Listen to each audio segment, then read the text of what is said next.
আমি আজকে ফতোয়া দিয়ে দিচ্ছি, এটা সে রেকর্ড হচ্ছে, তো সারা বাংলাদেশ সহ বিশ্বে যাচ্ছে। একামতে দিন প্রতিষ্ঠার কাজ যারা করে, শুধুমাত্র চাঁপাইনবাবগঞ্জ না, বাংলাদেশের 56,000 বর্গ মাইলের প্রতি ইঞ্চিতেছে।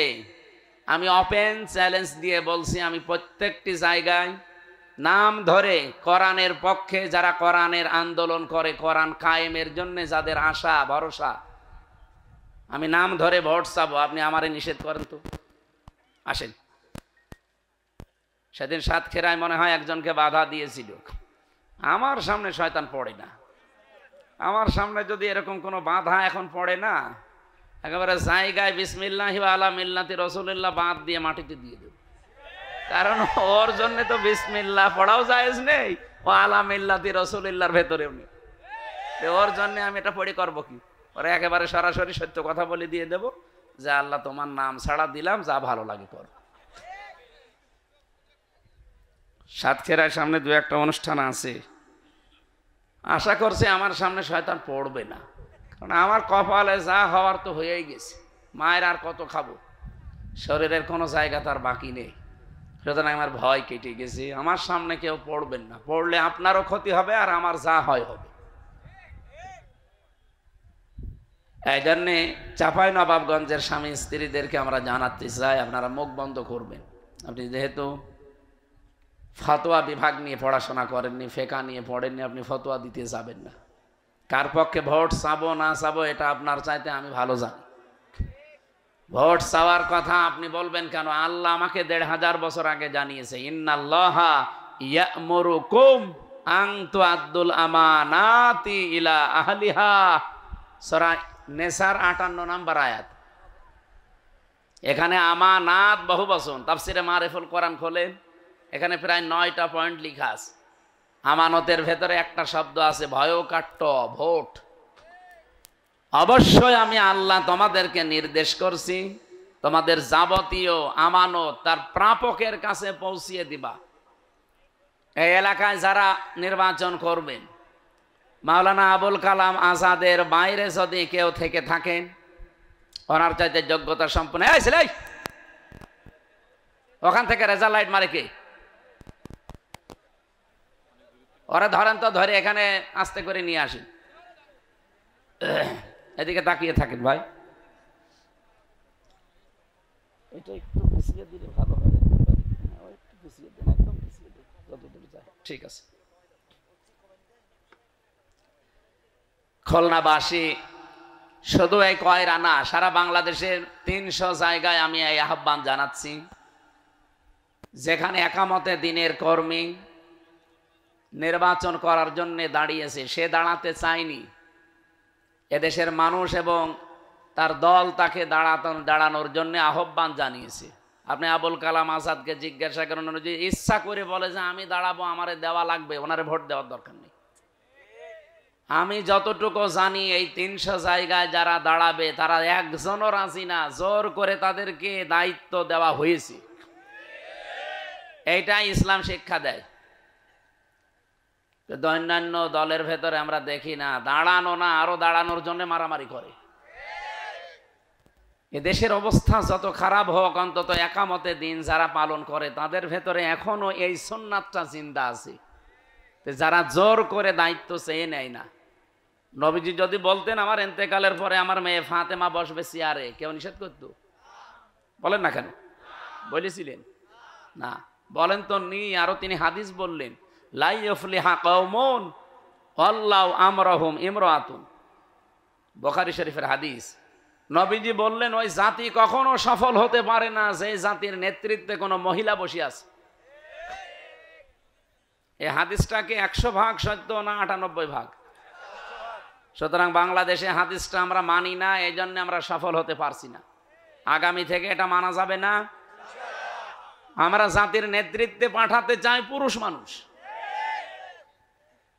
কোরআনে কারিমে আল্লাহ সূরা নিসার ৩৪ নম্বর আয়াতে জানিয়েছেন, আর রিজালু কাওয়ামুনা আলান নিসা, পুরুষ মানুষ হবে নেতা আর মেয়েরা হবে তাদের আজ্ঞাবহ। মেয়ে লোক নেতৃত্ব দিতে গেলে কি হয়, আমরা এতদিন মানুষকে না বোঝাতে বোঝাতে অবস্থা হয়ে গেছে কি দেখেছেন? মেয়ে মানুষ এখন রাজমিস্ত্রি আর আমরা যোগাইলে। হ্যাঁ, ওরা এখন সব রাজমিস্ত্রি হয়ে গেছে, আর আমরা পুরুষ মানুষ যারা সব এখন যোগাইলে।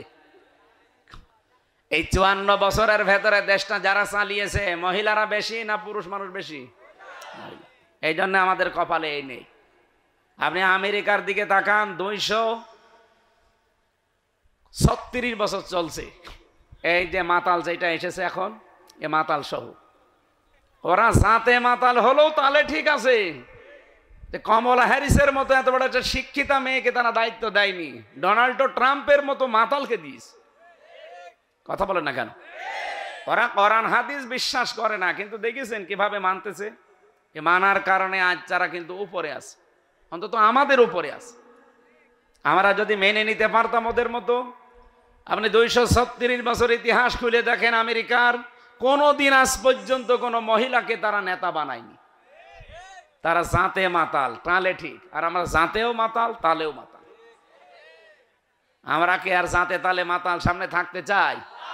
আমরা এবার সামনে দেখতে চাই 300 জায়গায় যারা এমপি দাঁড়াবে, অন্তত 151 জন মাওলানা আবুল কালাম আজাদের মতো যারা কোরআন বুকে নিয়ে সংসদে যেতে পারবে, তাদেরকে আমরা রায় দেব। এটা যদি আপনার কাছে রাজনীতি মনে হয়, হ্যাঁ এইটাই আমার রাজনীতি। এটা যদি আপনার কাছে মনে হয় ধর্ম ব্যবসা, হ্যাঁ এইটাই আমার ধর্ম ব্যবসা। আপনার যা ভালো লাগে আপনি করতে পারেন। একটা হাদিস পড়েছিলাম না, তিরমিজি শরীফ না মুসলিম শরীফের হাদিস। বিশ্বনবী জানিয়েছেন, মানে দাআ মা লাইসা লাহু ফালাইসা মিন্না ওয়ালিয়াতাবাওয়া মাকআদাহু মিনান নার। যে জিনিসের মালিক তুমি না, ওইটা যদি নিজে দায়িত্বে নিয়ে নাও, জোর করে নিজে দাবি করো, আমি নবী বলছি 2টা শাস্তি তোমার জন্য। 1 নম্বরে ফালাইসা মিন্না, ওই দিন থেকে তুমি আমার দল থেকে বের হয়ে গেলে, তুমি আমার উম্মত না। সাতক্ষীরা খুলনাবাসী, নবীর উম্মত যদি আপনি না হতে পারেন, অবশ্যই নবীর উম্মতের বাইরে যারা আছে তাদের ভেতরে আপনি আছেন। হয় আপনি ইহুদি, নাই খ্রিস্টান, নাই মুশরিক, নাই বৌদ্ধ। কথা বলেন না কেন? আপনি নবীর উম্মতের ভেতরে নেই, তাহলে অন্য কিছু তো হবেন। এই যেখানে মাঝখানে ফা শব্দটা আছে, আগের বর্ণিত কথা যদি কেউ মেনে নিতে না পারে, পরেরটা তার উপরে 100 ভাগ কার্যকর হবে। ফা 19টা অর্থে ব্যবহার হয়। মাল্লাম ইয়ারহাম সাগীরানা ওয়ালাম ইউওয়াক্কির কাবীরানা, এই যে ফালাইসা মিন্না, ফা দিলেন কেন? ফা না দিলেও তো বাংলা অর্থ হয়ে যায়। তা আগে বর্ণিত যে 2টা কথা নবী যে জানিয়েছেন, ওই 2টা যদি আপনি মানতে না পারেন, গ্যারান্টি দিয়ে বলছে আপনি নবীর উম্মত না। যেহেতু এই হাদিসের মাঝখানে আল্লাহর নবী ফা দিয়েছেন, যে জিনিস আপনার না, ওইটা যদি আপনি নিজের দাবি করেন, যেভাবেই হোক দখল করে রাখেন, ওই দিন থেকে আপনি নবীর উম্মত আর নেই। এবার বাংলাদেশের সাথে হাদিসটা মিলান। আমি হাদিসটা পড়ার পরে দেখেছি এই দেশে অনেকের জীবনে এটা মিলে যাচ্ছে। বিশেষ করে আগস্টের 5 তারিখের পর থেকে খাপের খাপ মমতাজের বাপ। যে জিনিস আপনার না, আপনি কিন্তু জোর করে নিজের দখলে নিয়ে নিয়েছেন। এরকম চরিত্র খুলনায় কারো ছিল না? এখনো করছে অনেকে। ও ভাই, আপনি নামাজ পড়তে পারেন, রোজা রাখতে পারেন, হজ করতে পারেন, যাকাতও দিতে পারেন, আপনি কিন্তু আর নবীর উম্মত নেই। সুতরাং এই মুহূর্তে যার কানে আওয়াজ যাচ্ছে, যেখান থেকে যেটা নিয়েছেন ওইটা ফেরত দিয়ে দেন তার কাছে। হ্যাঁ, যদি জামাত ইসলামের লোক, শিবিরের লোক, চরমনার লোক, আটরশির লোক, যে দলের লোক হোক, আমি যেহেতু এখন কোরআনের কথা বলছি, সবার জন্য আমি আলেম। কোরআন জানুন সবার জন্যে, আলেমও সবার জন্যে। আমি এরকম দরদ নিয়েই বলছি যে এই কাজ করেছেন আপনি, যেহেতু নবীর উম্মত আর নেই, আপনি ফিরে আসতে না পারলে আপনার জন্য জানাজা, কবর কি হবে? আপনি তো নবীর উম্মতই নেই। এই জন্য যার জিনিস যেভাবে নিয়েছেন, চাঁদাবাজি করে হোক, ছিনতাই করে হোক, ডাকাতি করে হোক, ধোকাবাজি করে হোক, প্রতারণা করে হোক, যেভাবেই নিয়েছেন ওটা ফেরত দিয়ে দেন। হাদিসের টিকা একটা কথা আছে, মুহাদ্দিস যারা তারা ব্যাখ্যা করতে গিয়ে লিখেছেন, মুসলিম শরীফের ভেতরে পাবেন এটা, তারা বলেছে যদি কোনো জিনিস আপনার ছিল কিন্তু হাত ছাড়া হয়ে গেছে, হারিয়ে গেছে, ওটা যদি আপনি আবার ফেরত পান তাহলে আপনি এই হাদিসের শাস্তির আওতা মুক্ত থাকবেন। শাস্তি কি যে নবীর উম্মত থাকা যায় না অন্যের জিনিস নিজের দখলে রাখলে? কিন্তু কোন জিনিস আমারই ছিল আমি আবার ফেরত পেয়েছি, যেমন ইসলামী ব্যাংক, এটা যাদের ছিল তারা ফেরত পেয়েছে নাকি চিন্তাই করে নিয়েছে? যাদেরটা ছিল তারা ফেরত পেয়েছে। অনেকে কিন্তু ফতোয়া অলরেডি দিয়েছেন যে ইসলামী ব্যাংকও ছিনতাই হয়ে গেছে। আপনি কথা বলতে পারলেন? ইসলামী ব্যাংকে আপনার বাবার নাকি? বলেন, আপনার বাপ বানিয়েছে ইসলামী ব্যাংক, যারা বানিয়েছে তারা আবার ফেরত পেয়েছে, এতদিন হাত ছাড়া হয়ে গিয়েছিল। কথা বলছেন না কেন? আপনি বলেন এই কথা ভুল। যাদেরটা তারা ফেরত পেয়েছে তারা এই হাদিসের শাস্তির আওতা মুক্ত থাকবে। সুতরাং ফতোয়া আন্দাজে দেবেন না। হ্যাঁ, ওনারা যদি জোর করে জবরদস্তি করে দখল করে অন্যেরটা নিয়ে নিত তাহলে আপনি ফতোয়া দিতে পারতেন। যেহেতু তাদেরটা হাত ছাড়া করে ফেলেছিল, ডাকাতি হয়ে গিয়েছিল, এখন তারা আবার ফেরত পেয়েছে, নিজের জিনিস নিজে ফেরত নিয়েছে, অসুবিধা কি? কিন্তু আপনি যা করলেন আগস্টের 5 তারিখের পর থেকে, ঘাট দখল, মাঠ দখল, স্ট্যান্ড দখল, ঘের দখল, এটাকে আপনার নিজের তা? আপনি তো সবগুলো বাবা শাহজালাল, কুত্তা বিড়াল সব হালাল করে নিয়েছেন। সুতরাং এইটা যারা করেছেন ফেরত দেওয়া লাগবে। শুধু আমি এই সাতক্ষীরা কলারোয়া বা কিং কয়রার জন্য বলছি না, খুলনার জন্য না, এটা রেকর্ড সারা বাংলাদেশ যাচ্ছে। সবাইকে বলছি যারটা যেইটা নিয়েছেন যেভাবে ফেরত দেওয়াই লাগবে, নাই তো এই অবস্থায় আপনি মরে গেলে আপনি কোন দল করেন আমার দেখার দরকার নেই, আপনি নবীর উম্মত নেই। 2 নাম্বার শাস্তিটা আরো কঠিন,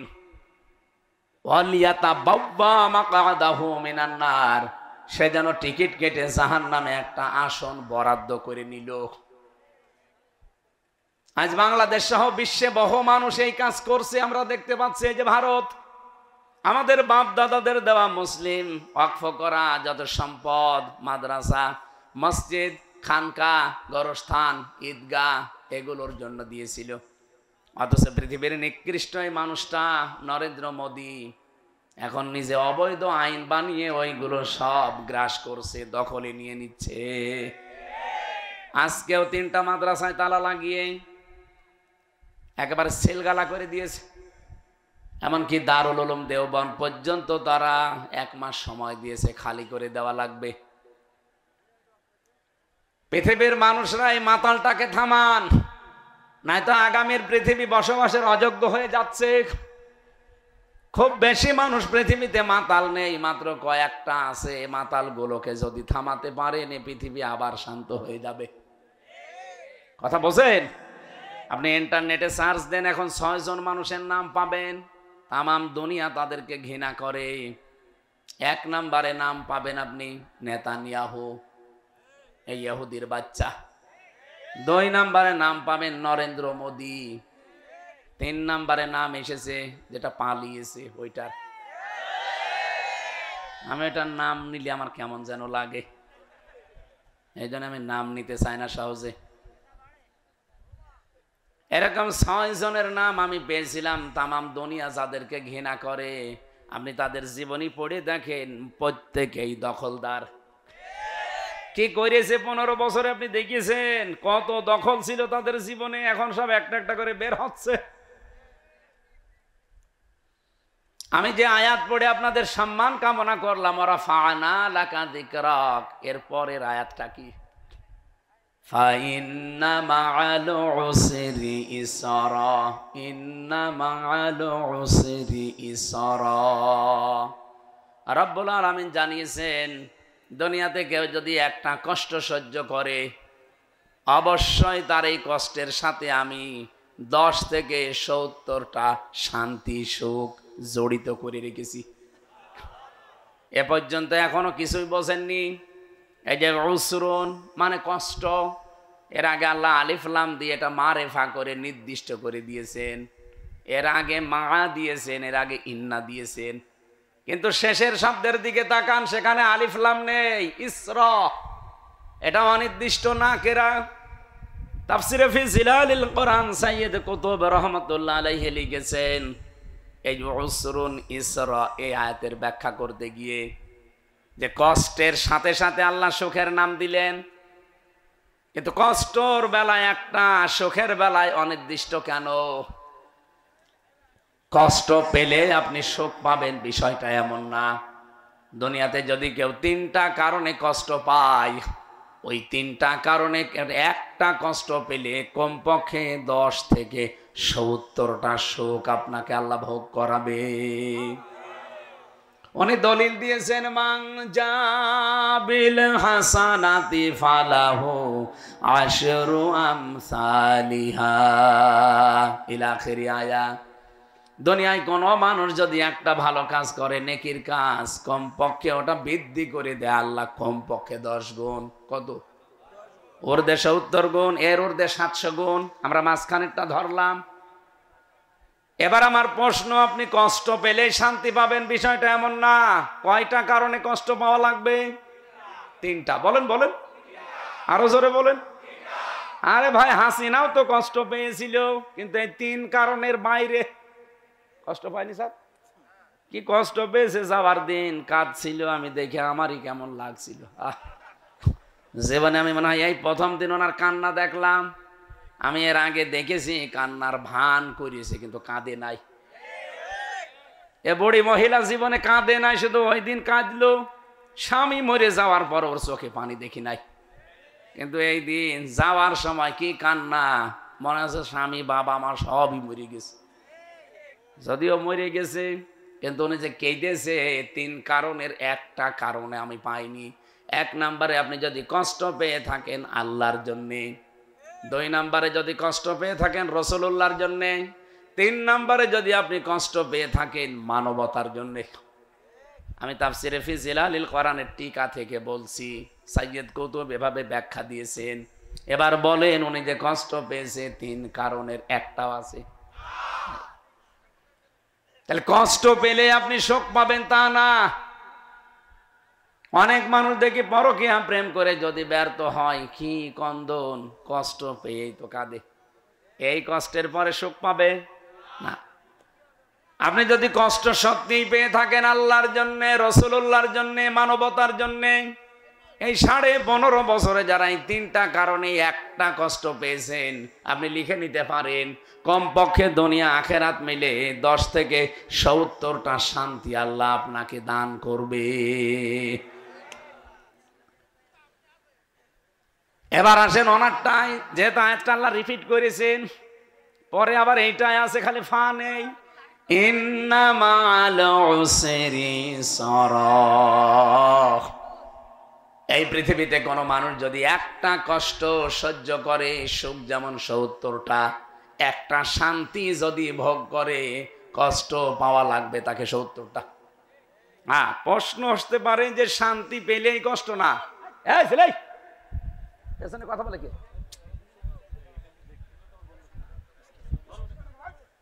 ওখান থেকে সরিয়ে দেন। আমার ভাইরা, আপনার সুখ যদি হয় অবৈধ সুখ, তাহলে সুখের পরে আপনি কষ্ট মাস্ট বি পাবেন। সুখ যদি বৈধভাবে ভোগ করেন, আপনার জন্য কষ্ট আল্লাহ অপেক্ষা করাবে না।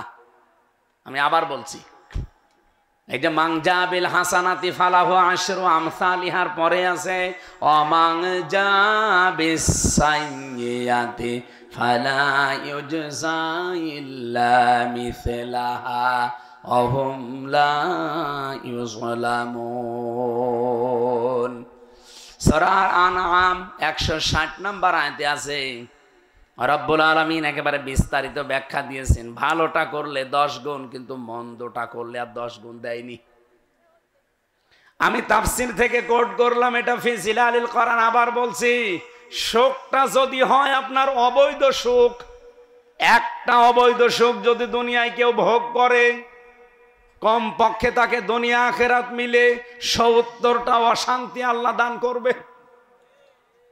বলেন তো, 15.5 বছরে যারাই ছিল দায়িত্বে, এরা কি সুখ পায়নি?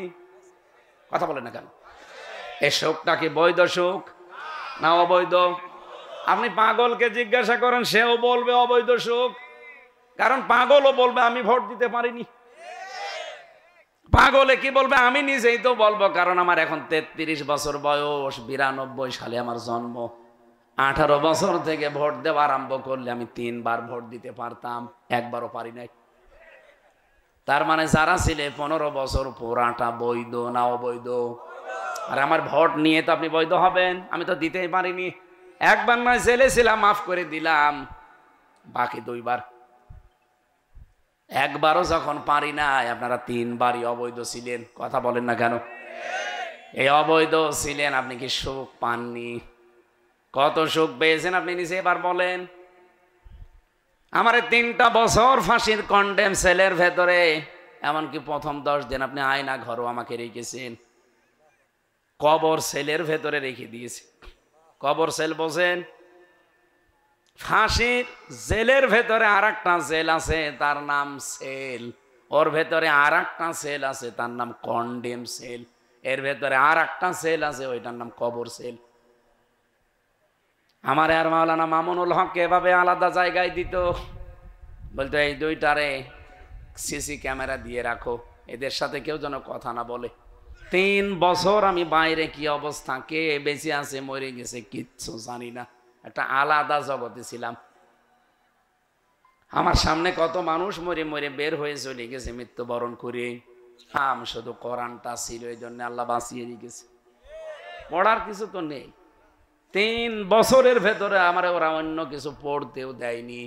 একটা বই যদি চাইতাম, হিন্দু কারারক্ষী, ও ছাতা আলেম সালেম তো বোঝে না। ওরে যদি বলতাম দাদা একটা বই নিয়ে সেদিন একটু পড়ি, 24 ঘন্টায় তো তালা লাগিয়ে রাখেন, কারোর সাথে কথাও বলতে দেন না, আমার দিকে কেউ তাকায়ও না ভয়তে, কারণ এই সিসি ক্যামেরা দেওয়া। খাবার দাবারও ঠিক মতো দিত না, এই যে আমার ডায়াবেটিস হয়ে গেছে এই কারণে।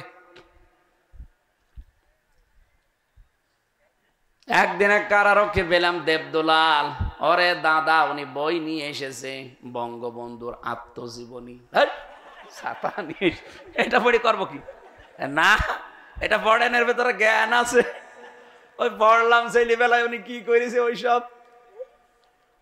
পরে আর একবার বলছে আর একটা ভালো বই নিয়ে আসেন, বই নিয়ে এসেছে বঙ্গবন্ধুর চীন সফর। আপনার আর বই নিয়ে আসার দরকার নেই। আপনি এটিএম আজহারুল ইসলাম থাকে হিমেল বিল্ডিং এ, ওনার কাছে যে বলবেন হামজা বই চেয়েছে, দেখবেন বই কারে বলে দেবে। পরের দিন পেলাম আপনাদের এই সাতক্ষীরার একজন কারারক্ষী আশরাফুল, ওনার নামটা এখানে লেখা আছে দেখে বুঝলাম অন্তত এ আগা কাটা আছে। আর আগে যেগুলো আসতো দেবদুলাল, সুব্রত বালা, কি অশিক কুমার, সঞ্জয় দত্ত, এগুলো কি আগা কাটা আছে? ও তো আলেম চালেম বোঝে না। আশরাফুল লিখে দেখলে মনে করলাম যে না, এর কিছু না থাকলে অন্তত ইমান আছে, এ তো মুসলমান। ওরে বললাম যে ভাই, সারাদিন এভাবে সারা রাত বসে থাকা আর বাইরের 3টা বছর কিছু জানিও না, একটু বই নিয়ে এসে দিতে পারেন না? কোথায় বই পাবো? বললাম এটিএম আজহারুল ইসলামের কাছে বলবেন হামজা বই চেয়েছে।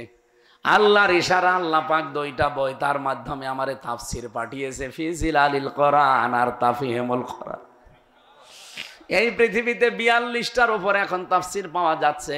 সবচাইতে বেশি ভালোবাসি মন থেকে এই 2টা তাফসিরকে, আর এই 2টাই আল্লাহ আমার কাছে মিলিয়ে দিয়েছে। সুবহানাল্লাহ। এখান থেকে বসে বসে যে কোট করেছিলাম সেটা বলছি।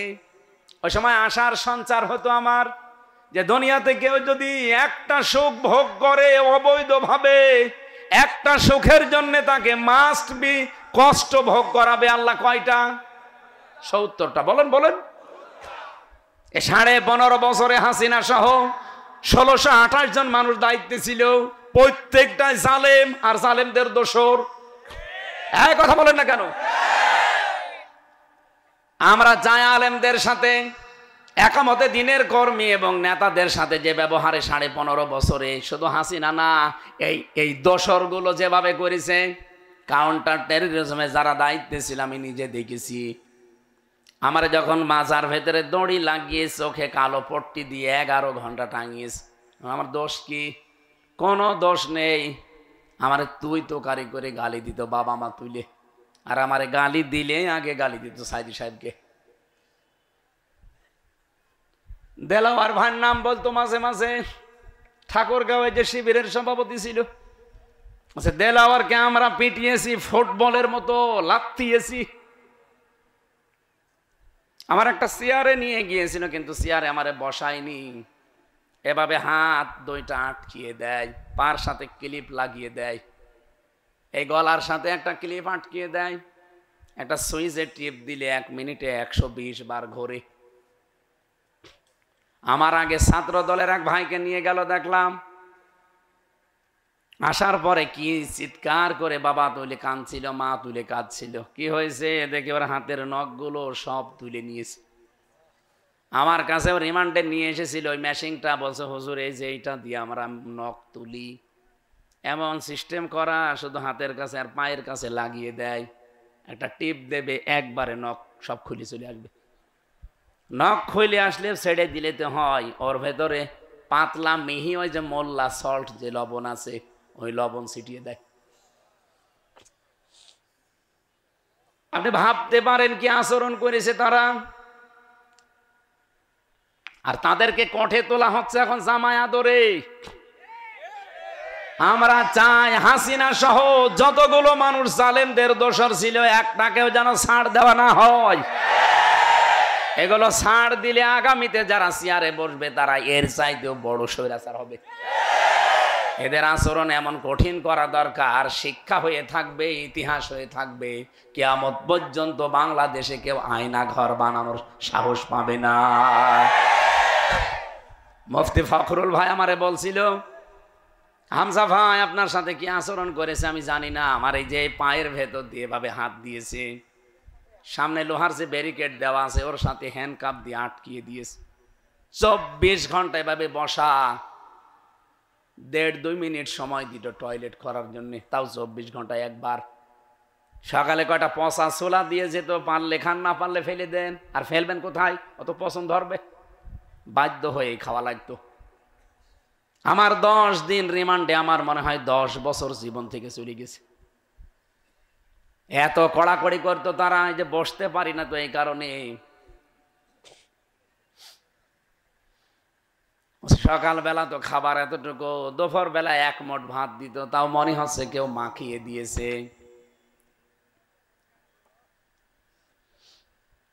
মাঝে মাঝে আমার ওই ফাঁসির কন্ডেম সেলের ভেতরে ভাইকে দিয়েছে, তো এমনিতেই ছোট ঘর, 3.5 হাত, আর এদিকে খুব বেশি হলো 2.5 হাত, আবার মাঝখানে একটা টয়লেট দেওয়া পাশে, এর ভেতরেই খাওয়া, এর ভেতরেই গোসল, এর ভেতরেই থাকা।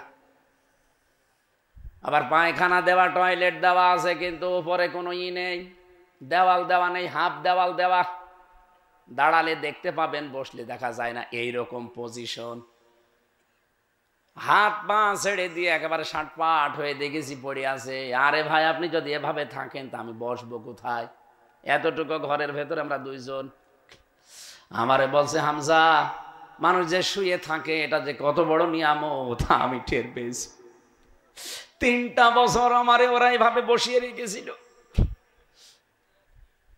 আজকে সুযোগ পেয়েছি, এজন্য খাবার দেয় দিক, না দেয় না দিক, অন্তত একটু আরাম করে নি। আমার মাজা পর্যন্ত বাঁকা হয়ে গেছে, আমি সোজা করতে পারি না। আর এখনো পর্যন্ত অনেকে ফেসবুকে জালেমের পক্ষে স্ট্যাটাস দেয়, ওরে জবাই করা দরকার শয়তান। বলে কি করেছে বাবু যে ওনার পালিয়ে যাওয়া লাগলো, কি করেছে, তোমার সাথে তো করে নাই। ব্যারিস্টার আরমানের মতো তোমারে যদি 10 বছর আয়না ঘরে রেখে দিত, তুমি টের পেতে যে কি করিস। এভাবে যারা সুখ নিয়েছেন, অবৈধ সুখগুলো, একটা সুখের কারণে, সুখ যেহেতু অবৈধ ছিল, বৈধ না, 70টা অশান্তি, কষ্ট, দুঃখ, এগুলো সব আপনার জীবনে আল্লাহ দেবে। তারপরে তো আপনি চট করে ঢুকে পড়বেন না, উনি এখনই চট করে ঢুকতে চায়। আমি হিসাব করে দেখেছি, এই 15.5 বছরে যদি 50টা সুখ পাই, কয়টা না 50টা পাইনি, পেয়েছি, এক দিনই 50টা পেয়েছে। যত সুখ আপনি পেয়েছেন এই 15 বছরে, যদি 50টাও পেয়ে থাকেন, হিসাব করেন এক একটা সুখে 70টা করে অশান্তি পাবেন, দুঃখ পাবেন, অপমান হবে, কষ্ট পাবেন, অকল্যাণ আসবে আপনার জীবনে। আমার মনে হয় হিসাব করলে 3500 হয়। কি এই 3500 কষ্ট, দুঃখ, অপমান, যন্ত্রণা আপনি ভোগ করবেন দুনিয়া আখেরাত মিলে। এরপরে আপনার কপালে যদি শান্তি থাকে, আপনি হিসাব করে বলেন তো আপনি পাবেন কিনা। আর আমরা যারা আল্লাহর জন্য, রাসূলুল্লাহর জন্য, মানবতার জন্য কষ্ট স্বীকার করেছি, একটা সুখ পাবো কয়টা? বলেন বলেন। আর আমার বিশ্বাস বাংলাদেশের 92% আমরা যারা মুসলিম, আমরা পরিপূর্ণভাবে সুখী হব, খুশি হব ওই দিন যেদিন বাংলাদেশের 56,000 বর্গ মাইল এই কালাম দিয়ে চলবে। এটা চান কারা কারা দেখি? লিল্লাহি তাকবীর।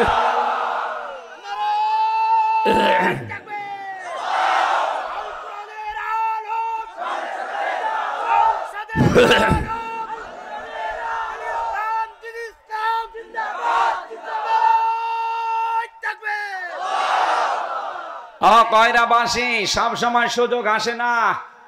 অন্তত 54 বছর পর একটা সুযোগ আল্লাহ যখন দিয়েছে তৈরি করে, এই সুযোগটা যদি হাতছাড়া হয়ে যায় 100 বছর আর সুযোগ পাবেন না। কি লাইন শাকারতুম লাযিদান্নাকুম, আল্লাহ বলেন শুকরিয়া আদায় যদি করো নিয়ামতের, লাযিদান্নাকুম, লামে তাকিদ নুনে সাকিলা। আমি গ্রামার অনুযায়ী বলছি, এটা কিন্তু আল্লাহ গাণিতিক হারে দেয়নি, দিয়েছেন জ্যামিতিক হারে।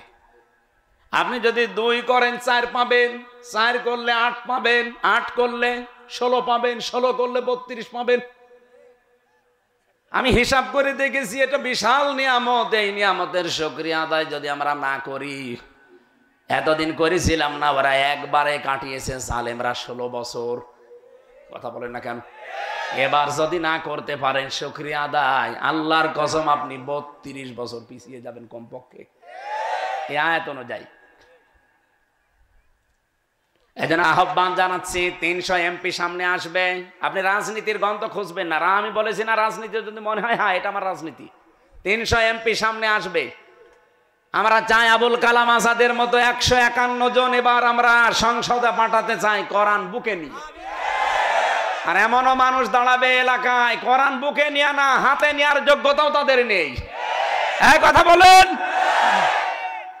সুতরাং এটা যারা বুকে নিয়ে যেতে পারবে, এরকম মানুষকে আপনি একটা ভোট দেবেন মাত্র, যেটা আমানাতি বহুবচন, একটা ভোট দেবেন।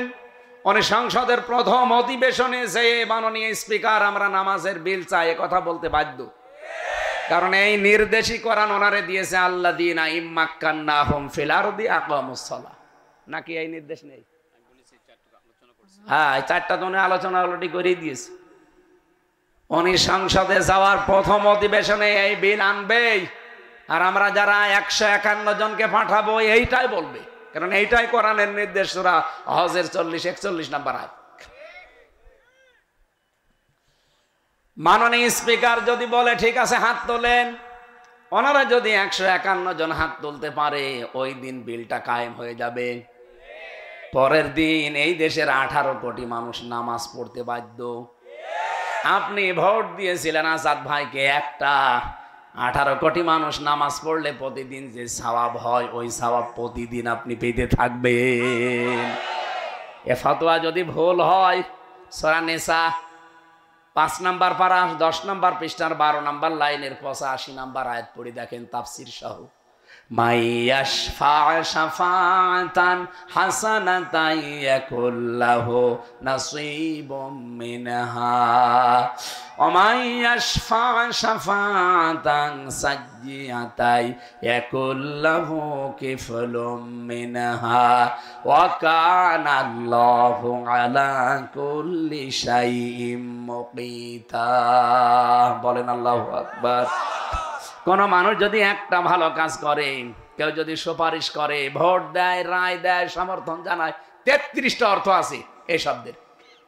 আপনি যদি শুধু রায় দেন, সমর্থন জানান, সাপোর্ট করেন, পেছনে থাকেন, একটু নাড়াচাড়া দেন, ওই লোকটা ভালো কাজ করে যে সওয়াব পাবে, যেহেতু উনি বিল আনবে, উনি এই বিল এনে যা পাবে আপনি শুধু নাড়াচাড়া দিয়ে ভোট দিয়ে তাই পাবেন।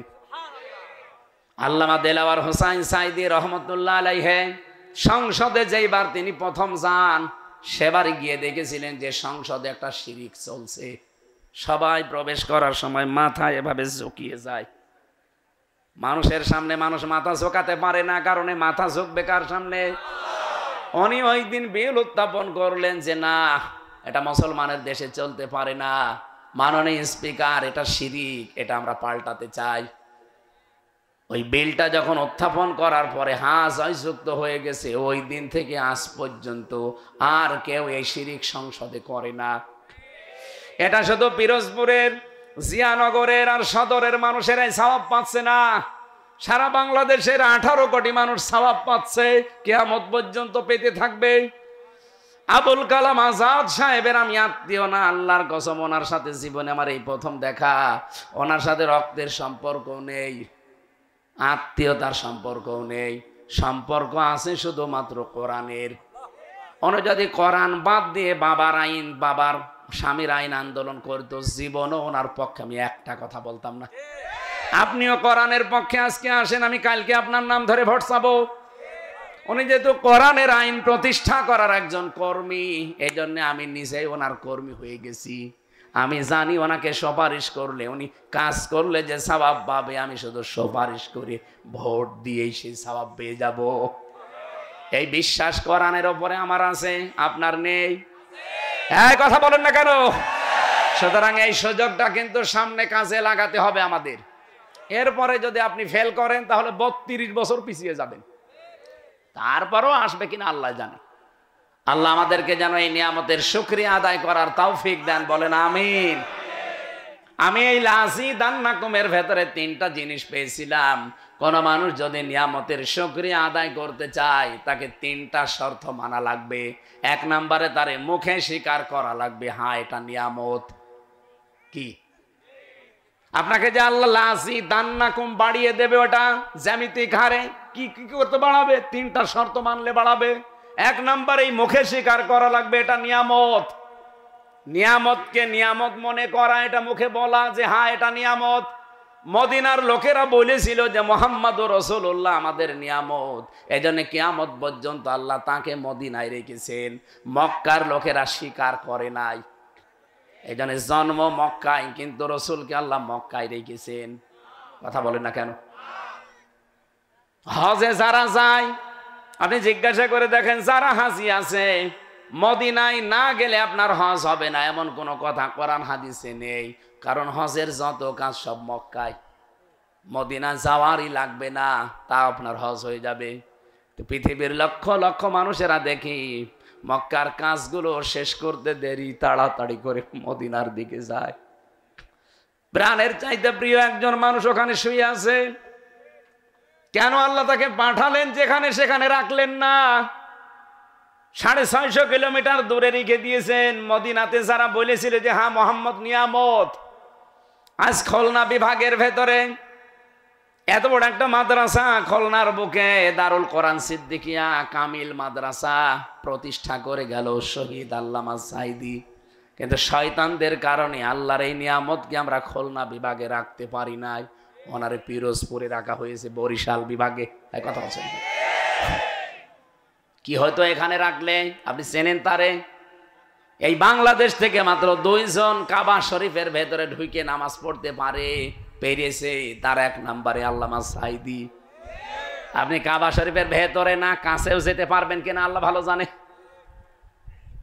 আমি 16 সালে গিয়েছিলাম, যে শুধু ওই পাথরের চুমা খাওয়ার আশা ছিল, ও কাছে যাওয়া দূরের কথা, 10 হাত দূর থেকে এমন ধাক্কা খায়, আরো 20 হাত পিছিয়ে যায়। চিন্তা করলাম যাওয়া লাগবে তো, কি করি? ম্যাডাম ছিল, ওরে বললাম যে এক জায়গায় বসে থাকো, দেখি আমি চেষ্টা করে পারি কিনা। তোমার দ্বারা হবে না। দেখি ওই যে আফ্রিকার ওই কালো কালো একেবারে সেই রকম মোটা চওড়া পুরুষ মানুষ, মহিলারা আসতেছে গোয়ারের মতো। চিন্তা করলাম আল্লাহ এদের ধরা লাগবে। একজনের হাত এভাবে চেপে ধরলাম, এক মহিলা এইরকম মোটা, এরকম লম্বা, ওরে দেখলেই আমার মনে হচ্ছে 2-1 জন দূরে চলে যাবে, কারণ এইরকম মারে তো, এই জায়গায় লাগলে আপনার কাজ শেষ। ও আমার দিকে তাকিয়ে বলছে কি, ওর ভাষা তো আমি বুঝি না, আমি ইশারা দিয়ে বললাম যে ওই পাথরের কাছে যাব। আমারও ইশারা দিয়ে বলছে চেপে ধরেন ভালো করে। এমন ভাবে টাইট করে ধরলাম, ও যেভাবে যাচ্ছে ওর গুজ্জ খেলে মানুষ চলে যায়, দেখি ফাঁকা, যে আরামে একেবারে চুমা দিতে পারলাম।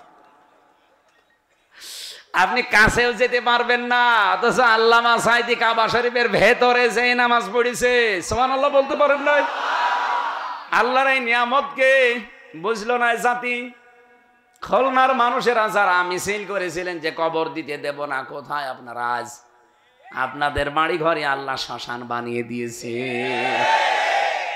যারা আল্লামা সাইদিকে মাটি দিতে দেয়নি, কবর দিতে দেয়নি খুলনায়, কালকে একজন পেয়েছিলাম, তার বাড়ি আমাকে বলছে এই যে সেই বাড়ি দেখলাম পুরা শ্মশান বানিয়ে দিয়েছে। নিয়ামতের এটা শুকরিয়া আদায়ের প্রথম মাধ্যম, আপনাকে স্বীকৃতি দেওয়া লাগবে। 2 নম্বরে আপনার অন্তরের ভেতরে একটা আনন্দ আসবে, আমরা নিয়ামত পেয়েছি আজকে, যেহেতু সামনেও নিয়ামতের একটা ব্যবস্থা চলছে। যদি ইসলামী দেশে আল্লাহর কসম কায়েম হয়ে যায়, আপনি এমন একটা শান্তি পাবেন যারে বাংলায় অনির্বচন সুখ বলে। কি বললাম?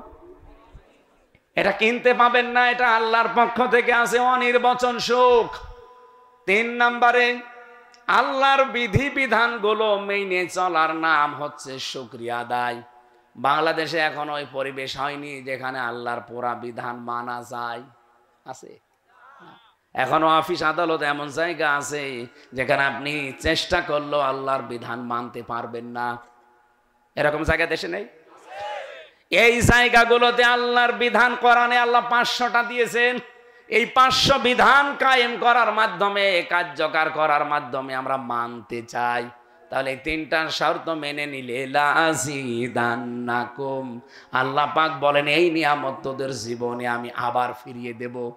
কিন্তু যদি এভাবে নিয়ামতের শুকরিয়া আদায় না হয়, ওয়ালাইন কাফারতুম ইন্না আযাবি লাশাদীদ, ইন্না আযাবি শাদীদ দিলেও তো হয়ে যায়, লাম দিলেন কেন মাঝখানে?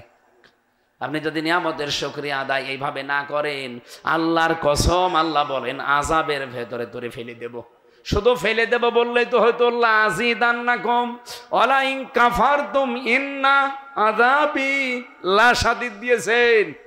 শুধু যেমন তেমন শাস্তি না, অবশ্যই শাস্তি দেবে, আর কঠিন ভয়ঙ্কর আযাব তোদের উপর আল্লাহ নিয়ে আসবে।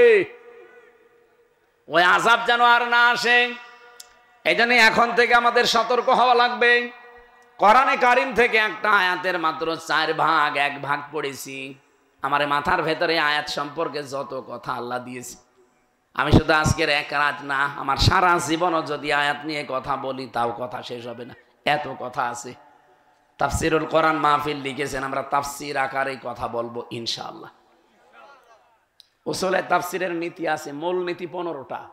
এগুলো ফলো করে যদি বলতে চাই আপনাদের রাত 12টা বেজে যাবে। না, অত রাত করা ঠিক হবে না।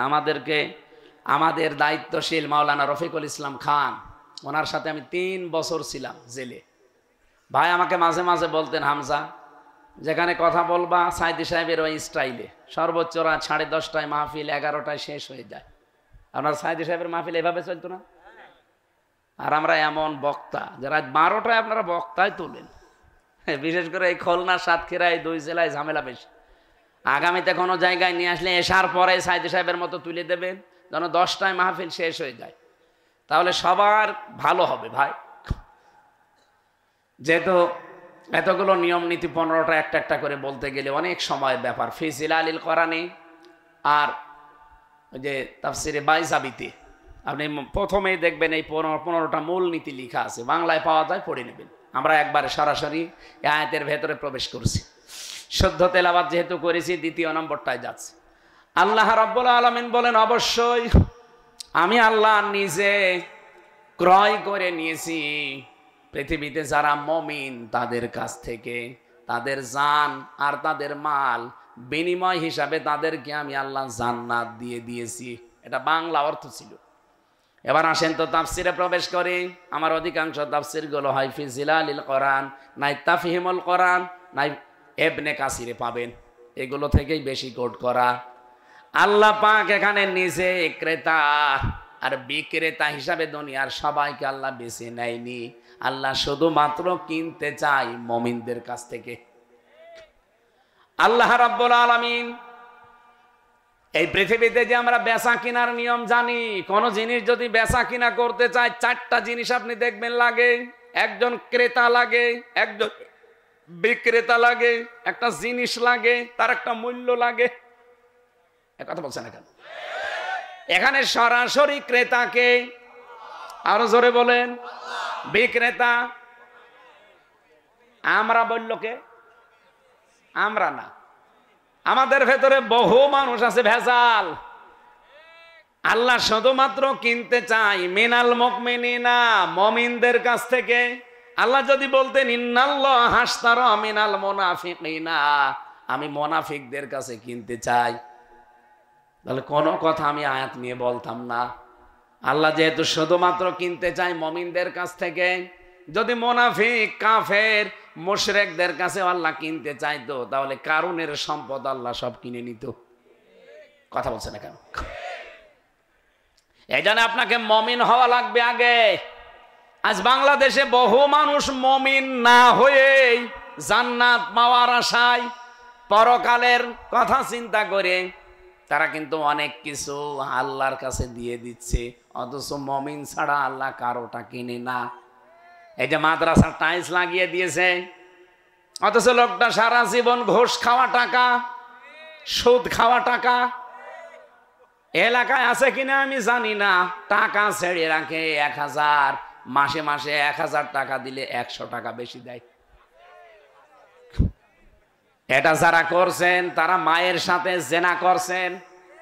এই মুহূর্তে এটা এখন তওবা করে বাদ দিয়ে দেবেন। এমনকি আমি জানি এখানে এমন মানুষও বসে আছে, টাকা ছাড়া আছে, ওয়াজ শুনে যে সেই টাকা তুলবে কালকে। অবশ্য ঠিক, আপনি মায়ের সাথে জেনা করে মনে হয় যে আপনাকে আল্লাহ জান্নাত দেবে, আপনার নামাজ রোজা হবে। সুতরাং যারা এই কাজ করছেন এখনো, টাকা আসলটা বাদ দিয়ে এই সুদের টাকা ছেড়ে দেওয়া লাগবে।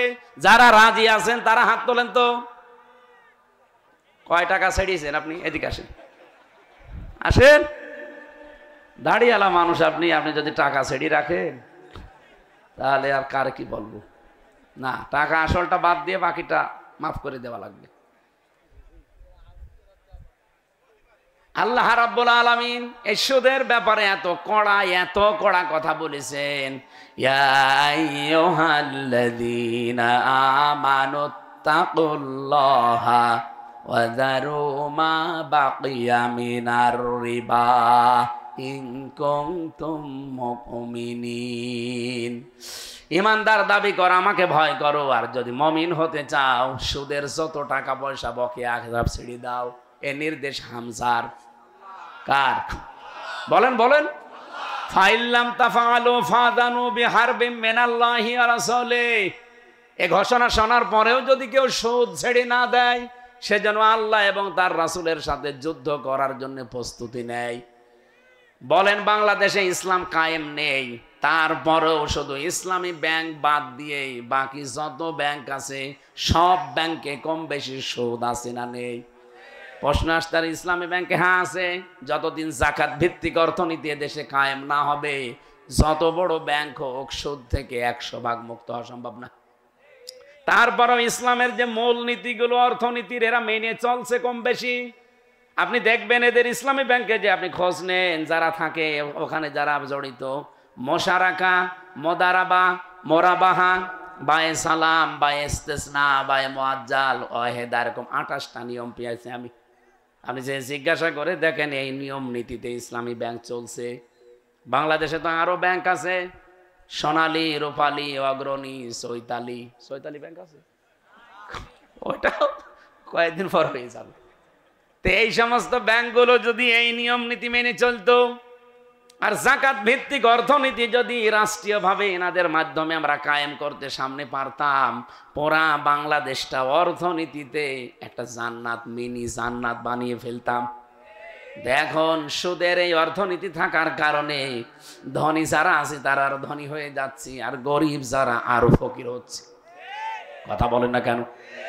মায়ের সাথে জেনা করে আপনার কি বিবেকে কি বলে বলেন? একটা ঘৃণিত জিনিস না? যত খারাপ ছেলে হোক, ও মায়ের সাথে জেনা করা এটা রাজি হবে?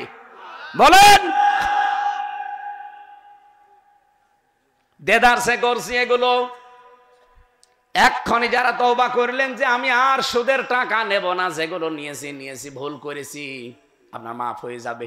এর বড় যদি জানা শোনার পরে আবার বাবা শাহজালাল সব হালাল, জীবনও মাফ হবে না আপনার। কারণ না জেনে গোনা করলে মাফ হবে তওবা করলে, আর জেনে শুনে গোনা করলে আপনার মাফ নেই। আলামি ওসিররু আলামা ফালু ওয়া হুম ইয়ালামুন।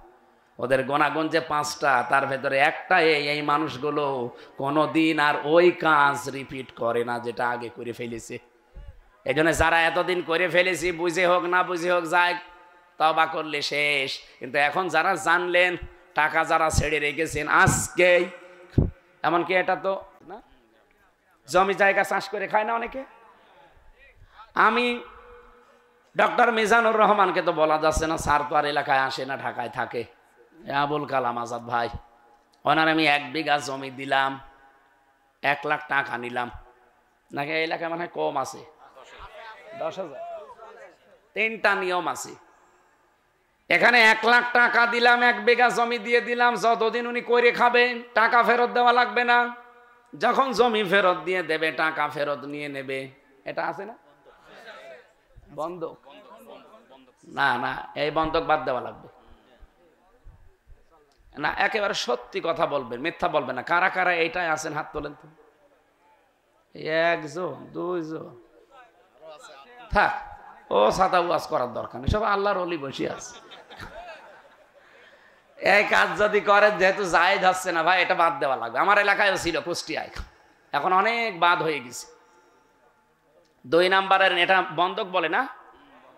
2 নাম্বারের নিয়ম হচ্ছে, আপনি 1 বিঘা জমি দিলাম, বছরে বছর আপনি চাষ করে খাবেন, হয় 10,000 12,000 টাকা আমারে দিয়ে দেবেন। এটার নাম কি? হারিক। এইটা ঠিক আছে,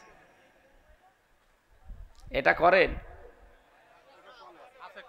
এটা আছে কম, আমি জানি লস হয় তো এই জন্য করতে চাই না। আর একটা আছে, ওই যে আমি 1 বিঘা জমি দিলাম, আপনি চাষ করে খাবেন, আমারে বছরে 10,000 20,000 টাকা দিয়ে দিলেন, ওই টাকা আর ফেরত দেওয়া লাগবে না, ওই খেয়ে দিয়ে শোধ। এটা বাংলায় খাই খালাসি বলে, এলাকায় কি বলে আমি জানি না। এইটা জায়েজ আছে। প্রথম যেটা বলেছি ওটা যদি জায়েজ করতে চান, ওটা 3টা পদ্ধতি আছে। এদিকে তাকান। আমি 1 লাখ টাকা দিয়েছিলাম, 1 বিঘা জমি নিয়েছি, যতদিন আমি চাষ করে খাবো, সরকারকে আমি যদি 5 বছর চাষ করে খাই, সরকারকে প্রতি বছরে বছর একটা ট্যাক্স দেওয়া লাগে। এটা কি বলে? এটাকে খাজনা, দাখিলা যায় বলে। এটা আমার মনে হয় 1 বিঘা জমিতে 65 থেকে 70 টাকা। কুষ্টিয়াতে তো তাই, এলাকায় বেশি কিনা জানি না, আর সব জায়গায় একই। এই 70 টাকা প্রতি বছরে বছরে যতদিন আমি 5 বছর 10 বছর চাষ করে খাচ্ছি, এটা আমারে দেওয়া লাগবে। 2 নাম্বারে যখন ওনারে টাকা ফেরত দেব, 1 লাখে কমপক্ষে 10 থেকে 15,000 টাকা আপনি কম নেবেন। হুজুর এটাই লস হয়ে যাবে। আরে ভাই, লাভ লসের যদি সম্ভাবনায় না থাকে, কিসের ব্যবসা করছেন? মশা রাখার ভেতরে 6টা নিয়ম আছে, মোদারাবার ভেতরে 6টা নিয়ম আছে, মোরাবাহার ভেতরে 6টা নিয়ম আছে, 3 6 18। এগুলো ভাগ ভাগ করে আমি প্রায় 28টা পেয়েছি। আমরা চাই আগামীর বাংলাদেশ শুধু ইসলামী ব্যাংক চলবে না, মশারাকা, মোদারাবা, মোরাবাহা, বায়ে সালাম, বায়ে ইস্তিসনা, বায়ে মুআজ্জাল, ওয়াহিদা দিয়ে এদেশের সোনালী রূপালী অগ্রণী সব ব্যাংক চলবে। কথা বলেন না কেন? পুরা দেশটা দেখবেন একটা জান্নাতের পরিবেশ আল্লাহ কায়েম করে দিয়েছে। এত বড় কঠিন সিদ্ধান্ত আমার আল্লাহ নিয়েছেন সুদের ব্যাপারে। বলেন যারা ছাড়তে চায় না তাদের বলেন, ফাইল্লাম তাফালু ফাযানু বিহারবিম মিনাল্লাহি ওয়া রাসূলি। ওরা যেন আমি আল্লাহ এবং রসুলের সাথে যুদ্ধ করার জন্য প্রস্তুত হয়ে যায়। পারা যাবে? না, পারা যাবে না। আলিল্লাহি জুনুদুস সামাওয়াতি ওয়াল আরদ, আসমান জমিনের সৈন্যবাহিনী কার? বলেন বলেন। এই যে নার্গিস, সিডর, আইলা মাঝে মাঝে আল্লাহ দেয়, সৈন্য কার? একটু আদেশ দিয়ে দিলেই আপনারা ফকির হয়ে যাবেন। দেখলেন না ফেনীর লোক কিভাবে ফকির হয়ে গিয়েছিল? শুধু পানি দিয়েছিল একটু হালকা।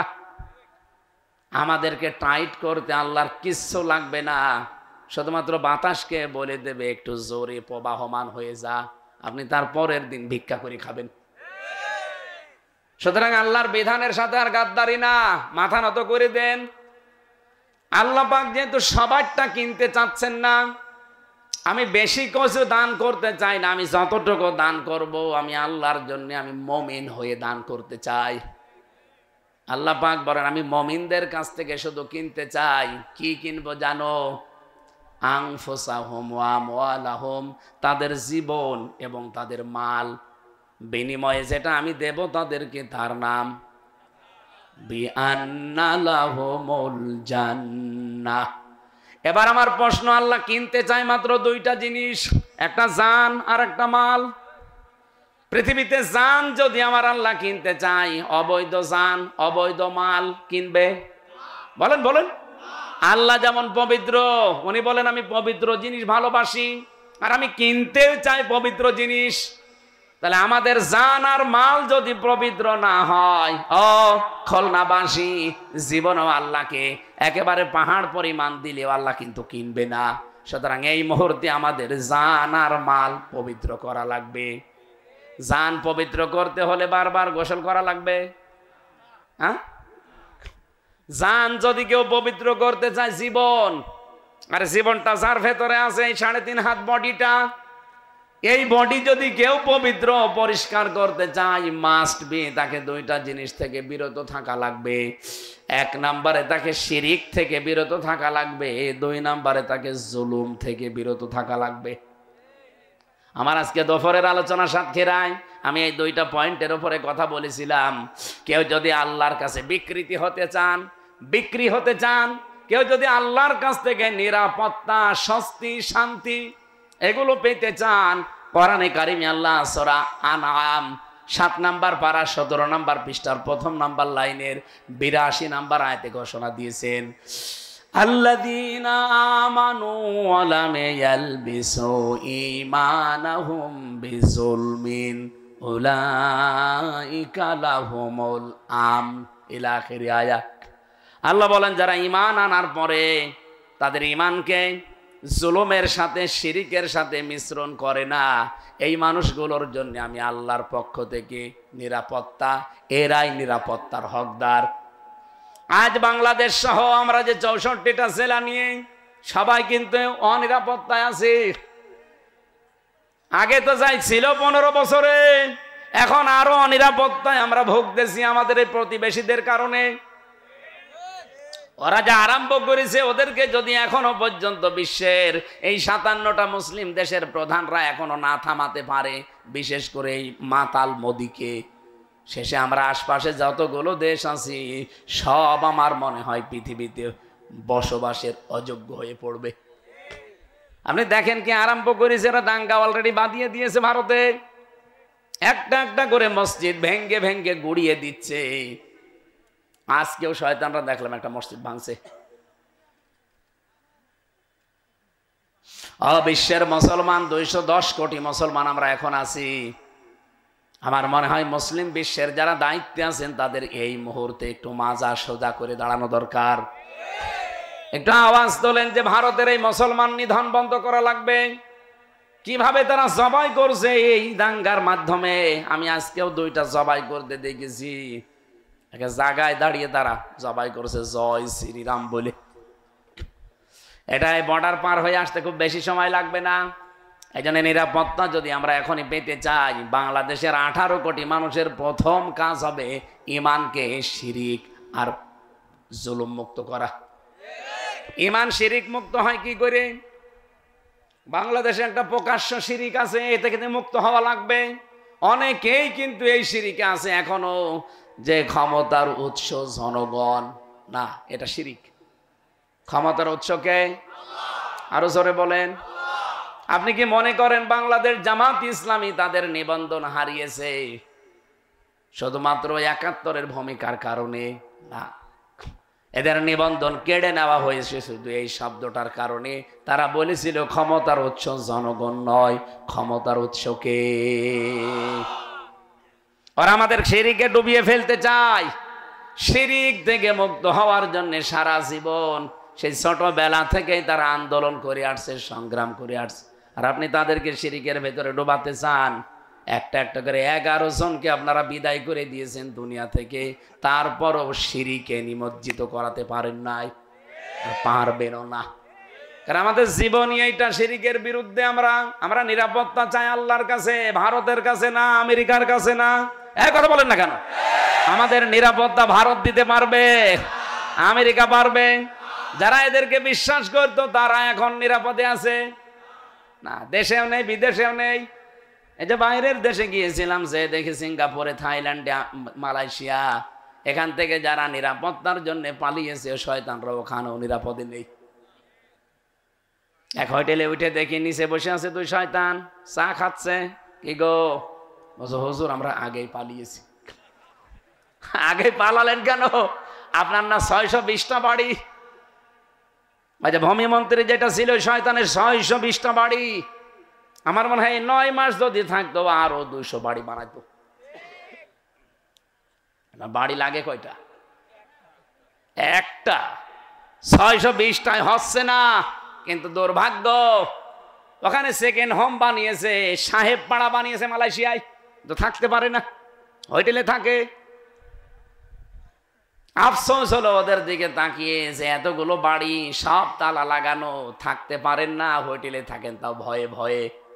বাইরে যাবেন বলে না, বাইরে যে মার খাবো, এখানে বাংলাদেশের 20 লাখ মানুষ বাস করে, যদি বাইরে আমাদের দেখে ভর্তা বানিয়ে ফেলবে। নিরাপত্তা ভারতের কাছে চেয়েছেন, আমেরিকার কাছে চেয়েছেন। আমরা ভারতের কাছে, আমেরিকার কাছে, পাকিস্তানের কাছে নিরাপত্তা চাই না। আমরা নিরাপত্তা চাই আমাদের ঈমান শিরিক মুক্ত করার মাধ্যমে আল্লাহর কাছে। কথা বলেন না কেন? সুতরাং জীবন পবিত্র করার জন্য প্রথম ঔষধ হচ্ছে শিরিক মুক্ত হওয়া লাগবে। এখন শিরিক কি? আমরা তাফসিরে পড়েছি শিরিক বিল জাত, শিরিক বিল সিফাত, শিরিক বিল ইখতিয়ারা, শিরিক বিল হুকুক, 120 প্রকার পেয়েছি। সবগুলো যদি প্রকারান্তে একটা একটা করে এটা দেখে দেখে বলতে হয়, আমার এই রাত কেটে যাবে। এক কথায় জবাব দিচ্ছি, আল্লাহ যেটা পারে ওইটা অন্য কেউ পারে, এই বিশ্বাস করার নাম শিরিক। এ পৃথিবী যেহেতু আল্লাহ বানিয়েছে, এ পৃথিবী চালাতেও পারে কে? অন্য কেউ পারে? বলেন বলেন। সুতরাং এই পৃথিবী চালানোর জন্য আল্লাহ এটা দিয়েছেন। আল্লাহর এই আইন বাদ দিয়ে যারা বাবার আইন, দাদার আইন, স্বামীর আইন, এগুলোর আইন যারা প্রতিষ্ঠার জন্য কাজ করছেন, দল করছেন, ভোট করছেন, যে যাই করছেন সবগুলো শিরিক করছেন।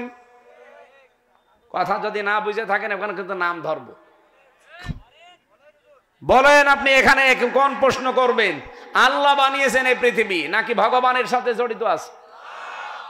এই ফসলে বরকত হয়, আর কেউ কেউ বলে মা দুর্গা গজে ছড়িয়েছে সেই জন্য বরকত হয়েছে। ওরে শয়তান, ফসলে বরকত দেওয়ার মালিক কি দুর্গা? কে? কারণ বানিয়েছে আল্লাহ, বরকত দেয় কে? আরো জোরে বলেন। সুতরাং আল্লাহ বানিয়েছে পৃথিবী, উনি জমিনে আইন দিয়েছেন এটা চালানোর জন্য। সে আল্লাহর আইন বাদ দিয়ে যারা অন্যের আইন এখানে দাঁড় করাতে চান, আপনি কিন্তু শিরিক করছেন। আর শিরিক করলে সে মুশরিক। কথা বললেন না? আর মুশরিক যদি কেউ হয়, ইন্নাহু মা ইউশরিক বিল্লাহি ফাকাদ হারামাল্লাহ আলাইহিল জান্নাহ। সূরা মায়েদার ভেতরে আছে শিরিক করলে সে মুশরিক, মুশরিকের জন্য জান্নাত হারাম, ও মাওয়াহুন নার, তার জন্য আবাসস্থল হবে জাহান্নাম। আমালিজ জালিমিন মিন আনসার, আর এদের জন্য কোনো সাহায্যকারীও নেই। আল্লাহ আমাদের এই জীবনটা কিনতে চায়, কিন্তু শিরিক মুক্ত। এরকম শিরিক বাংলাদেশে যাদের দেখছি, তারা যদিও মসজিদ 5 তলা বানিয়ে দেন, মাদ্রাসা টাইলস লাগিয়ে দেন, জীবনও আপনারটা আল্লাহ কিনবে না যতক্ষণ আপনার জীবন শিরিক এবং জুলুম মুক্ত না হবে।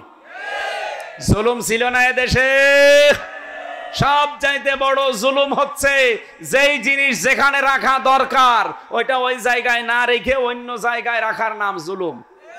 এই টুপিটা রাখা দরকার মাথায়, এটা যদি কেউ পায়ের কাছে রাখে টুপির সাথে জুলুম। স্যান্ডেল রাখা দরকার পায়ে, ওখানে না রেখে কেউ যদি মাথায় নিয়ে ঘরে, স্যান্ডেলের উপরে জুলুম। এই কোরআন থাকার কথা বাংলাদেশের সর্বোচ্চ জায়গায় সংসদে, সেখানে না রেখে আজ 54 বছর যারা পেছনে ফেলে রেখেছেন, এটা কোরআনের সাথে জুলুম। এই জুলুম আগামী থেকে আর হতে দেবেন? যদি হয় আপনি জুলুম করছেন, জুলুম আর এই যে শিরিক করে জীবনটা অপবিত্র বানিয়ে ফেলেছেন, এইটা আল্লাহ কিনতে চায় না। 2 নম্বরে আমওয়ালাহুম, আল্লাহ মাল কিনতে চায়। মালের বহুবচন আমওয়াল। কোন মাল কি? মাল মানে যেটা মরে গেছে, আবুল মাল, আব্দুল মুহিত, নাকি যেটা এটা পালিয়েছে, অর্থমন্ত্রী কামাল, লটাস কামাল, কোন মাল? মালের ব্যাখ্যায় আমি 9 প্রকার পেয়েছি তাফসিরে। মাল মানে শুধু আবুল মাল আর কামাল না, মাল মানে 9টা জিনিসকে মাল বলা হয়। 1 নম্বরে নবীজি বলেন আদ-দুনিয়া কুল্লুহা মাতাউন ওয়া খায়রু মাতাঈদ দুনিয়া ইমরাতুস সালিহা।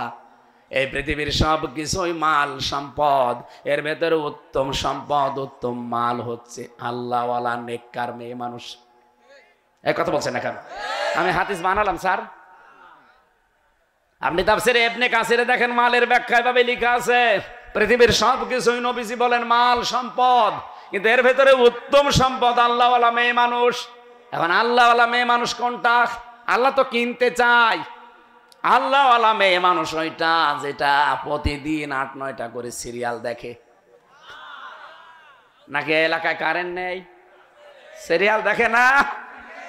ভারতের সিরিয়াল গুলো আপনি দেখেন, আপনার লজ্জা করে না? মুসলমান মেয়ে আপনি। ভারতের মমতা ব্যানার্জি পর্যন্ত বলছে ভারতের এই সিরিয়াল গুলোতে স্টার জলসা, স্টার প্লাস, জি বাংলা, জি প্লাসে কোনো শিক্ষা নেই, শুধু ঘর ভাঙা ছাড়া। সে একজন হিন্দু মহিলা বুঝে ফেললো, আর আপনি। এই জন্য মুসলমান মেয়েদের জন্য, মায়েদের জন্য ভারতের কোনো সিরিয়াল দেখা যায় নেই। কথা বলছে না কেন? আজকে থেকে তওবা করবেন মেয়েরা। অনেক মেয়ের এত আকর্ষণ, যদি রাতের বেলা দেখতে না পারো, আবার রাতের বেলা না পেরে সকালে কাজা তোলে, মনে হচ্ছে তো ওরে বাবা নামাজের কাজা করছে। আমার কুষ্টিয়ার এক চেয়ারম্যানের এই বেটার বউ পুত্রবধূ এত আসক্ত সিরিয়ালে, উনি এসেছে সেই কুষ্টিয়া থেকে খুলনায়, ছেলে থাকে ওই সোনাডাঙ্গায়, চেয়ারম্যান, সাবেক চেয়ারম্যান। উনি এখানে আসার পরে কাজকর্ম করে যে বাড়ি যাবে না, গাড়ি আর পায়নি, বলছে দেখি ছেলের বাড়িতে যাই। সালাম দিয়েছে, যে কলিং বেল টিপে ভেতর থেকে আওয়াজ আসছে, কে? আমি। গলার আবার শুনে বুঝেছে বাবা। বলছে আব্বা এত রাতে? গাড়ি পালাম না তাই চলে এসেছি। ঠিক আছে আসো। স্ত্রীকে বলছে আমার বাবা এসেছে, তাড়াতাড়ি রান্না করো। রাত তখন 11:30 বাজে। বউ বলছে দেখো আমি সেই সন্ধ্যা থেকে পর্যন্ত প্রায় 11টা সিরিয়াল দেখেছি, আমি ক্লান্ত। তোমার বাবা তুমি রান্না করে খাওয়া অথবা হোটেল থেকে নিয়ে আসো, এত রাতে হোটেল থেকে খাবার নিয়ে আসবো, তুমি কি করো? এই 2 জনের কথা কাটাকাটি হলে বাবা আবার টের পেয়ে যাবে। এই জন্য বলছে ঠিক আছে। বাবার কাছে গিয়ে বলছে আব্বা তুমি কি খেয়ে এসেছো? বাবা ছেলের বাড়ি কেউ খেয়ে যায়? লজ্জার খাতিরে বলছে ঠিক আছে, আমার খাওয়া লাগবে না, আমার পেট ভরা আছে। অথচ ওর ক্ষুধার যন্ত্রণায় পেটের ভেতরে মোচড় দেয়। কিছুক্ষণ পরে হঠাৎ কলিং বেল কে যেন টিপ দিয়েছে, বাইরে যেয়ে দেখে ওর সাঁটা ছোট শালা। আচ্ছা দোলা ভাই আজকে আর গাড়ি পাইনি, এই জন্য চলে এসেছি, খেলা করতে করতে রাত বেশি হয়ে গেছে। আচ্ছা ঠিক আছে আসো, তোমার দিয়ে খেলা শুরু হবে। ভেতরে নিয়ে গিয়ে বলছে ওঠো। বলছে পারবো না, তোমার ছোট ভাই এসেছে। এবার উঠিস, রান্না করছে। ছেলে মনে করছে বাবাকে ডাক দে, বলছে আব্বা তাড়াতাড়ি ওঠো, তোমার বৌমা রান্না করেছে, খেয়ে নাও। বাপ তো টের পেয়েছে রান্না কার জন্যে। ভেতর থেকে আওয়াজ দিচ্ছে, বলছে আমার দরজা খোলা লাগবে না, তোরা খেয়ে নে, আমি আর খাবো না। সকালবেলা বাবা কিচ্ছু না বলে বেরিয়ে চলে যাচ্ছে। ছেলে সামনে দাঁড়িয়ে বলছে, আব্বা তোমার বৌমা রান্না করছে, তুমি খেয়ে যাবা না? বাবা চোখের পানি টলমল করছে, ডাক দিয়ে বলে, বাবা আমি যেদিন তোর শালা হব ওই দিন খেয়ে যাব। আপনি হাসতেছেন, কি বলি আর কি শুনি না। কত বড় দুঃখ মনে লাগলে এ কথা বলতে পারে বলেন তো একজন বাবা, যে রান্না তো আর আমার জন্য না, রান্না তোর শালার জন্যে। আমি যেই দিন তোর শালা হতে পারবো সেই দিনই শিখে যাব। আজকে বাড়ি চলে গেলাম। আমার তো মনে হচ্ছে শুধুমাত্র কুষ্টিয়ার চেয়ারম্যান না, এখানে অনেক মুরব্বী আমরা বসে আছি যারা তার পরিবারের কাছে ঠিক ওই রকমই। হ্যাঁ, কথা বলেন না কেন?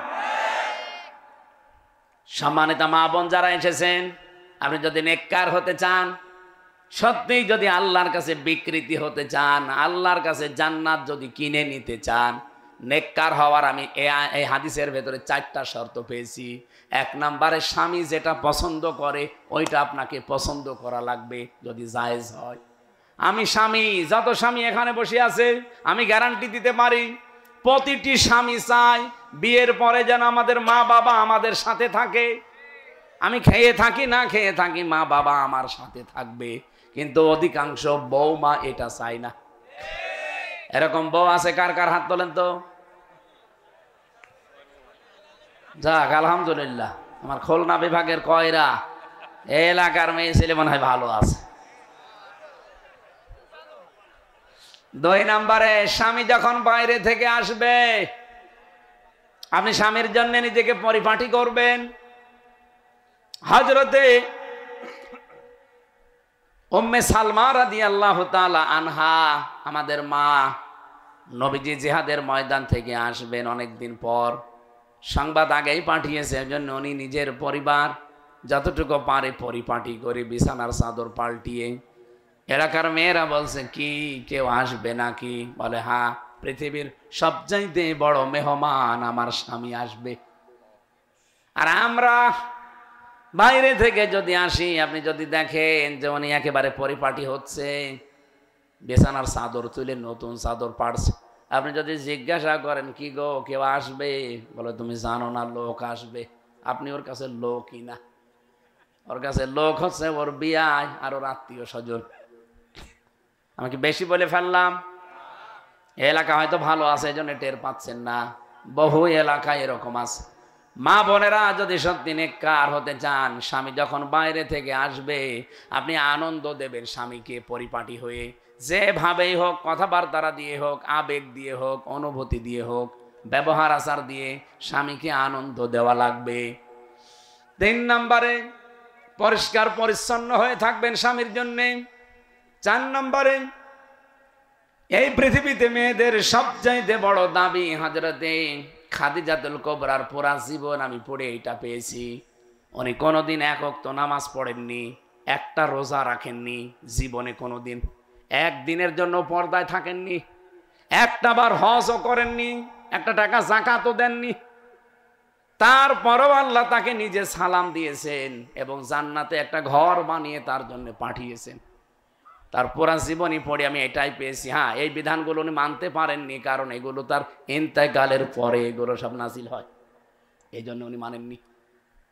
ওনাকে আল্লাহ সালাম দেওয়া, জান্নাতে ঘর বানিয়ে পাঠিয়ে দেওয়ার পেছনে কারণ একটাই, জীবনে কোনোদিন স্বামীর সংসারে থাকতে একটা দিনের জন্যও স্বামীর মনে দুঃখ দেননি। এখানে আমরা যারা স্বামী আছি, আল্লাহর নাম নিয়ে বলেন তো, জীবনে কোনোদিন আপনার বউ আপনাকে একদিনের জন্য মনে দুঃখ দেয়নি? হাত তোলেন তো এরকম স্বামী। একজন কি করেন আপনি? আপনি কি বউ পেয়েছেন না ফেরেশতা পেয়েছেন? না, আমার তো বিশ্বাস হচ্ছে না, মানে মাথায় তার কাটা আছে। 2 হাত উঠাইছে, বউকে 2টো না? ও চেহারা দেখে বোঝা যাচ্ছে মাথার তার কাটা। হ্যাঁ, এই আপনি কি বলেন আন্দাজে? এখানে একটা মানুষ হাত তুলতে পারছে না? দেখেন তো, প্রধান অতিথি, বিশেষ অতিথি, কেউ হাত তুলতে, আমিও হাত তুলতে পারছি না, কারণ আমি মিথ্যা কথা বলবো কি করে? যদিও ওর বউ নেই, বোঝা গেছে ও রওশনের স্বাদ আর মাতাল। এটা রেকর্ড হচ্ছে না, হয়তো ম্যাডাম এখন লাইভ দেখতেও পারে, দেখুক, আমার কপালে যা আছে হয়ে যাবে, কিন্তু আমি সত্য কথা বলবোই।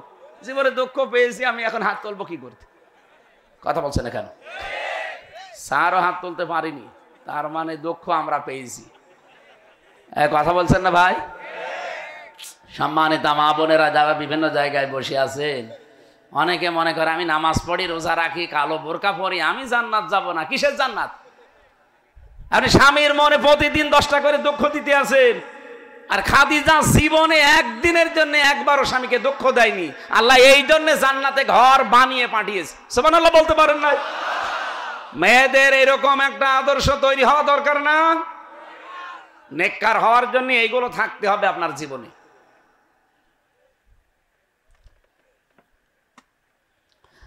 আল্লাহ রাব্বুল আলামিনের নবী বলেন, ইদা নাজারাতি ইলাইহা সাররাতহু, যখন স্বামী তার দিকে তাকাবে স্বামীকে সে আনন্দ দেবে। ওয়াইদা গাবা আনহা হাফিজাতুহু, যখন স্বামী বাইরে যাবে স্বামীর যে সম্পদ তার কাছে আছে, তার দেহটা তার স্বামীর সম্পদ, স্বামীর সম্পদ তার সন্তান, তার এমনিতেই যা আসবাবপত্র, বাড়িঘর, এই সম্পদগুলো স্বামী যখন বাইরে যাবে সে হেফাজত করে রাখবে। কিন্তু আমরা দেখি স্বামী বাইরে গেলে অনেক মহিলা দিন পায়। কি কথা বলছে না কেন? পাশের বাড়ি গিয়ে খালি গেবদ, স্বামীর বিরুদ্ধে যত রকমের উল্টোপাল্টা কথা, আর এগুলো করার পেছনে ভূমিকা পালন করে এই মহিলার বড় বোন আর ওর মা, ওখান থেকে শিখিয়ে দেয়। এমন এমন শাশুড়ি আছে বলে, দেখেন আমার জামাই এত ভালো, আমার মেয়ে যা বলে তাই শোনে, আর আমার এই ছেলেটা একটা কোলাঙ্গার, খালি ওর বোর কথা শোনে। আপনার জামাই ওর স্বামীর কথা শুনলে, আপনার মেয়ের কথা জামাই শুনলে ভালো জামাই, আর বেটার বোর কথা ছেলে শুনলে খারাপ ছেলে। এরকম ছোট মনের শাশুড়ি দেশে নেই? কার কার শাশুড়ি এরকম আছে হাত তোলেন তো সাহস করে। সম্মানিতা মা বোনেরা, শাশুড়ি যারা বসে আছেন এক্ষুনি পরিবর্তন হয়ে যাবেন। মনটা উদার করতে পারেন না যে লোকের একটা মেয়ে এসেছে, পরের মেয়ে, নিজের মেয়ে তো দোষ করলে মাফ করে দিন, অন্যের মেয়ে এসেছে একটা নতুন জায়গায়, সে একটু না পারলে শিখিয়ে দিতে পারেন না? আপনার ছেলের সুখের জন্য অন্তত একটু স্যাক্রিফাইস করবেন, পুত্রবধূকে ছাড় দিয়ে চলবেন, তাহলে আপনার ছেলেটা শান্তিতে থাকবে। কথা বললেন না কেন? মালের 2 নম্বর ব্যাখ্যায় আমরা পেয়েছিলাম অস্ত্র শস্ত্র, 3 নম্বর ব্যাখ্যায় পেয়েছিলাম মাল মানে রাষ্ট্রীয় চেয়ার। আরে ভাই, রাষ্ট্রীয় চেয়ারকেও পবিত্র করা লাগবে। এই সমস্ত চেয়ারগুলো বাংলাদেশে এখন 1628টা আছে। এই 1628টা চেয়ার যদি আমরা সামনে পবিত্র করতে পারি, আমরা আল্লাহর কাছে এই চেয়ারগুলোর মানুষকে বিক্রি করতে পারবো। এটা যে বিক্রি করা যায় তার প্রমাণ মাওলানা মতিউর রহমান নিজামী রহমতুল্লাহ আলাইহি এই চেয়ারে না, মন্ত্রীর চেয়ারে বসা ছিলেন, মন্ত্রীর চেয়ারে বসা ছিলেন 5 বছর।